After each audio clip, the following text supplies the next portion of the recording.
Have you spoken to President-elect Trump since the election? A few. And, you know, first time says, congratulations, let's work together. Second time we talked a little about infrastructure. I do think it's possible under certain terms we could get a major infrastructure bill done, but maybe even in the first 100 days. But that infrastructure bill has to have certain things for us to support it. It can't just be tax credits. There won't be enough. It has to be large and bold. Trump has talked about $1 trillion good. And we're not going to... Federal spending. Federal spending, exactly, not just tax expenditures. And it can't cut the basics like Medicare and education and other things to pay for it.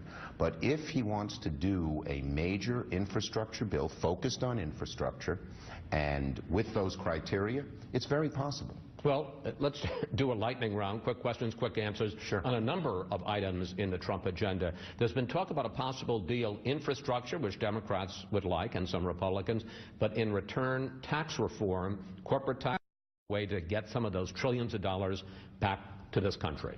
Look, it's not something that I'd take off the table, and I did some negotiations with Paul Ryan about this. But to get the kind of infrastructure money that Donald Trump is talking about, then you'd have to do a lot more than international tax reform to get it done.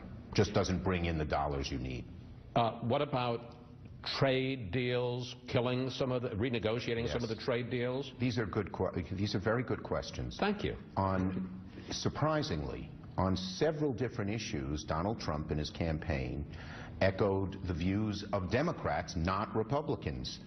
Massive transportation bill, trade, getting rid of the carried interest loophole, cleaning up the swamp.